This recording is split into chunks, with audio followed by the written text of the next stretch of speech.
আজ পর্যন্ত নিজের এলাকার বাইরে হুমায়ুন কবির বেরোননি।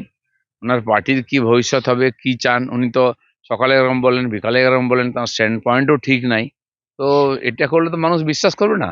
যদি নতুন পার্টি করে লড়তে চান, ঠিক করুন, পরিষ্কার করে ঘোষণা করে দিন ওনার কি উদ্দেশ্য। তো যারা চায় তারা তাকে সহযোগিতা করবে। বাকি উনি আমার মনে হয় দাম বাড়াচ্ছেন বা জল মাপছেন যে কার দিকে গেলে আমি সুবিধা বেশি পাবো। অলরেডি উনি মাসখানেক হয়নি, তার মধ্যে অনেক কিছু কথা বলেছেন, সেটা করেননি। 10 লক্ষ যদি জোগাড় করতে পারেন, নিঃসন্দেহে একটা বড় শক্তি হিসেবে উঠে আসবে ওনার পার্টি। দিলীপ বাবু নিজেরই প্রাসঙ্গিকতা হারিয়েছে বিজেপির কাছে, কারণ ওয়েটিংয়ে আছেন তিনি। নিজের কথাটা মানুষকে আগে পরিষ্কার করুন যে অমিত শাহজি এসেছিলেন, তিনাকে আলাদা করে রেখেছিলেন, আগামী দিনে তাকে তার পুরনো জায়গা ফেরত দেবে বা তাকে একজন গুরুত্বপূর্ণ নেতা হিসাবে বাংলার মানুষের কাছে তুলে ধরবে, সেটা বিজেপির নেতৃত্ব জানে।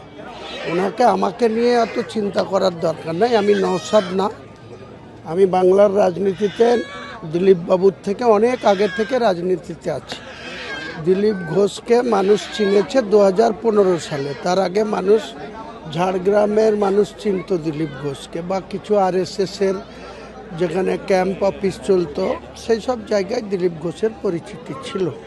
তো 2015 সালে ভারতীয় জনতা পার্টি দিলীপ ঘোষকে বাংলার মানুষের কাছে বিজেপির সভাপতি হিসেবে তুলে ধরে। দিলীপ ঘোষ বাচালতা বেশি করে, এই বাচালতার কোনো জবাব হয় না।